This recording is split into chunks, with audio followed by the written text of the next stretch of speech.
provided by session to us. Is it clear? Right.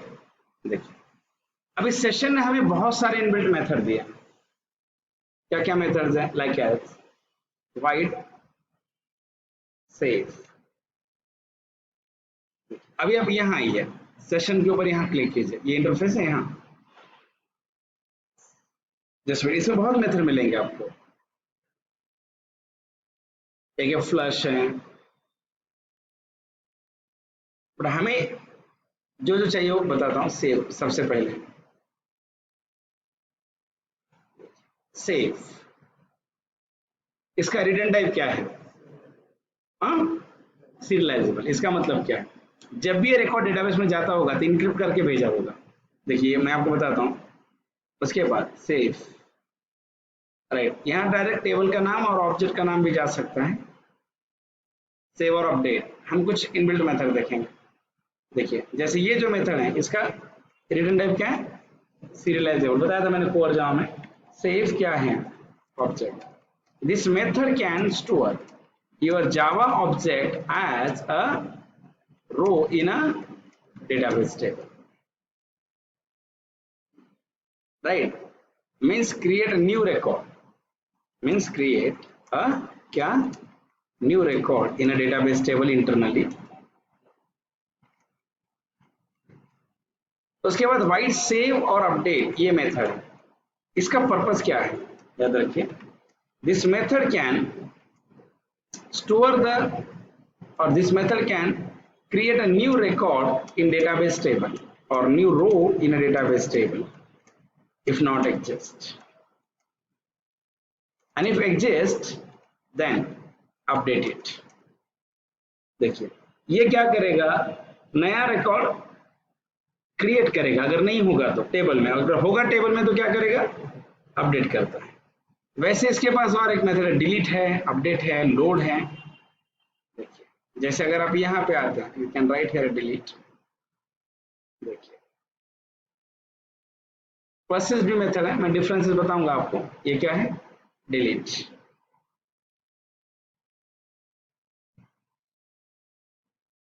Wide क्या है? Delete. यहाँ क्या लिखेंगे? ऑब्जेक्ट।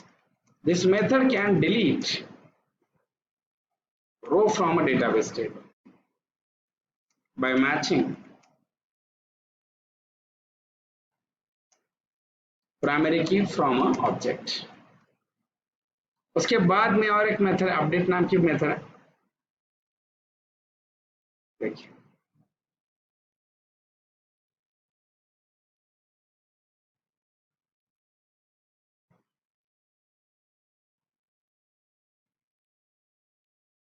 नहीं है, हो गया अपडेट भी, देखते हैं। उसके बाद एक मेथड है ऑब्जेक्ट लोड। यहाँ क्या होता है? पोजो क्लास ने यहाँ होता है आपका ऑब्जेक्ट लोड। यह क्या होता है? पोजो क्लास नेम, पोजो या एंटिटी क्लास नेम, ऐसे लिखते हैं। एंटिटी क्लास नेम डॉट क्या होता है? क्लास। और यहाँ होता है ऑब्जेक्ट प्राइमरी की। दिस मेथड कैन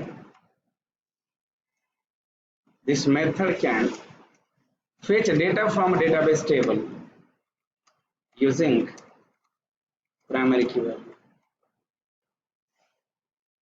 उसके बाद और एक मेथड है object gate.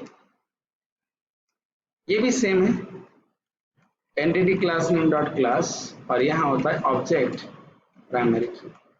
This method can fetch data from a database table using its primary की। इस तरीके से अब देखिए, अभी हम एक एक मेथड को यूज करते हैं, ठीक है। और बाद में हम बहुत सारे मेथड के डिफरेंसेस देखेंगे, और अभी तक हमने जितना देखा उसके ऊपर हम इंटरव्यू क्वेश्चंस भी देखेंगे, इसके अंदर क्या क्या क्वेश्चंस पूछे जा सकते हैं। यहाँ देखिए, अभी मुझे मेरा जो एम्प्लॉय क्लास है, याद रखिए, देखिए यहाँ आप देखिए मेरे पास एक क्लास है जिसका नाम क्या है? एम्प्लॉय है, राइट। तो अभी आपको एम्प्लॉय क्लास को डेटाबेस में स्टोर करना है। अब देखिए यहाँ एम्प्लॉय क्लास की बात अगर आप करेंगे तो इसे आपने कॉन्फ़िगर कहाँ किया है, एम्प्लॉय डॉट cf0.xml में किया है। एम्प्लॉय हाइबरनेट नाम का टेबल आपका बन रहा है, राइट। मैं क्या करते हैं, अलग से डेटाबेस हम बनाते हैं हमारा खुद का ही, और उसे मॉडिफाई कर देते हैं, है ना। यहाँ रूट, राइट, यूज क्या लिखेंगे, MySQL, create database demo Hibernate, use demo हिब।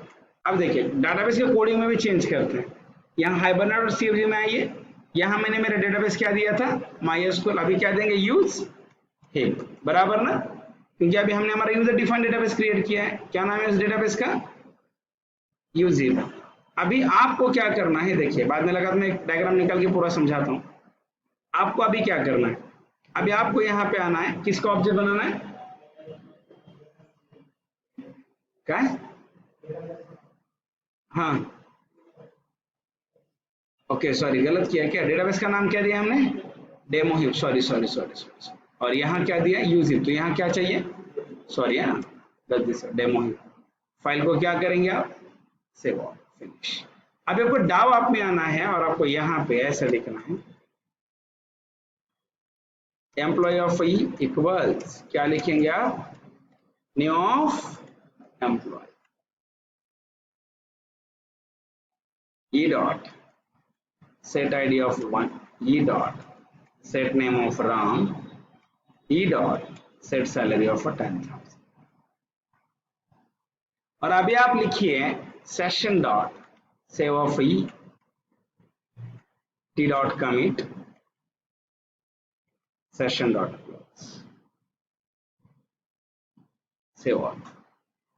Is it clear, ऐसे चलिए।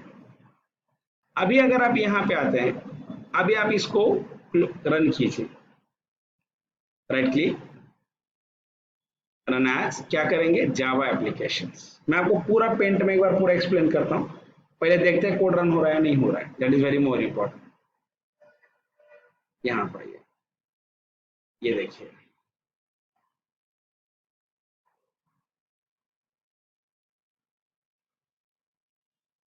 देखिए डेटाबेस में टेबल बन गया, कौन सा, इंसर्ट इनटू एम्प्लॉय हाइबरनेट। देखिए हाइबरनेट ने एसक्यूएल की क्वेरी जनरेट की है, पहले कौन सा, पहले क्या बनाया, टेबल, उसके बाद देखिए फिर बाद में क्या बनाया, इंसर्ट की क्वेरी। अब ये एसक्यूएल की क्वेरी है, जनरेट किसने की है, हाइबरनेट में। फिर हमें देखिए किसके लिए, कॉन्फ़िगरेशन में एक चीज लिखी है, क्या, शो अंडरस्कोर एसक्यूएल और ट्रू, मतलब मैं ये हाइबरनेट को समझा रहा हूं, भाई तू जो भी हाइबरनेट के एसक्यूएल क्वेरी बनाएगा, हाइबरनेट के जरिए जो भी क्या बनाएगा एसक्यूएल क्वेरी, वो क्या बन रही है, एसक्यूएल की क्वेरी क्या बन रही है, मुझे आउटपुट पे दिखा, ताकि मुझे समझ में आ जाए कि कहाँ पे काम हो रहा है। तो यहां से मैं डायरेक्टली बता रहा हूं कि मेरा टेबल बना है और मेरा डेटाबेस में रिकॉर्ड भी इंसर्ट हुआ है। अभी आप यहाँ आइए, देखिए सिलेक्ट स्टार फ्रॉम, क्या है टेबल का नाम, आउटपुट में देखिए यहाँ दिया है इसने, मैपिंग में तो दिया है बट यहाँ पे भी देखिए क्या है ये, एम्प्लॉय हाइबरनेट। अभी यहाँ आइए, कैसे लिखेंगे आप, एम्प्लॉय हाइबरनेट 1 राम, और देखिए आइडिया आ गया। अभी अब यहाँ आइए, दूसरा भी एक बार रिकॉर्ड बनाते हैं, यहाँ पर वी हैव टू, उसके बाद क्या है, शाम 20,000। फाइल को क्या करना है, save all, right click, run as Java, बनेगा रिकॉर्ड।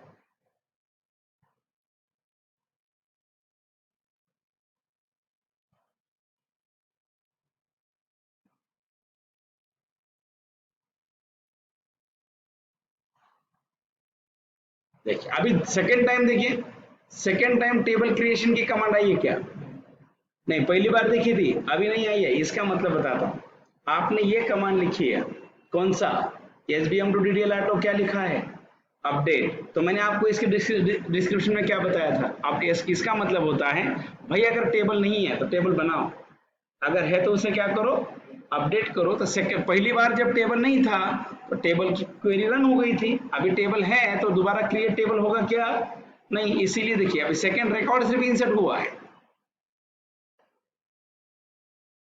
अभी देखिए मैंने आपको बताया जब भी हाइबरनेट का टेबल बनेगा तो ये वाला कॉलम बाय डिफॉल्ट क्या होता है, एम्प्लॉय आईडी। आप मैपिंग में आ जाइए, एम्प्लॉय आईडी की बात अगर आप करेंगे तो ये एम्प्लॉय आईडी नाम का कॉलम यहाँ आईडी है, मतलब क्या है, प्राइमरी की है। अभी अगर मैं दोबारा इस कोड को रन करूंगा तो मुझे एक्सेप्शन आएगा रन टाइम में, देखिए।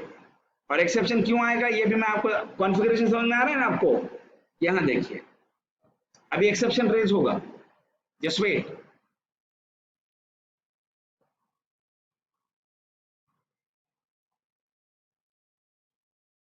एक्सेप्शन क्यों आ गया, पढ़िए जरा। कंस्ट्रेंट वायोलेशन एक्सेप्शन का मतलब क्या है, आप देखिए मैं यहां से आईडी क्या पास कर रहा हूं, 2, और मेरे डेटाबेस के टेबल में 2 नाम का आईडी है या नहीं। तो जब मैंने आपको एसक्यूएल पढ़ाया था तब मैंने आपको बताया था, क्या बताया था कि प्राइमरी की can not be duplicated in table. अगर आप, और ये यूनिक होता है, मतलब अगर आपका ऑलरेडी प्राइमरी की है और आप दोबारा डाल रहे हो तो ये पॉसिबल नहीं है, तो एक्सेप्शन रेज होगा। मतलब क्या है, ये आईडी वाला कॉलम पक्का आपका क्या है, सॉरी कॉन्फ़िगरेशन में यहाँ ये आईडी वाला कॉलम पक्का क्या है, प्राइमरी की है। ये चीज आपको ध्यान में रखना, अंडरस्टैंड। चलिए अभी हमें पेंट में पूरा डायग्राम निकालते हैं, कोड फ्लो करते हैं, ये प्रोग्राम रन कैसे होगा। Is it clear?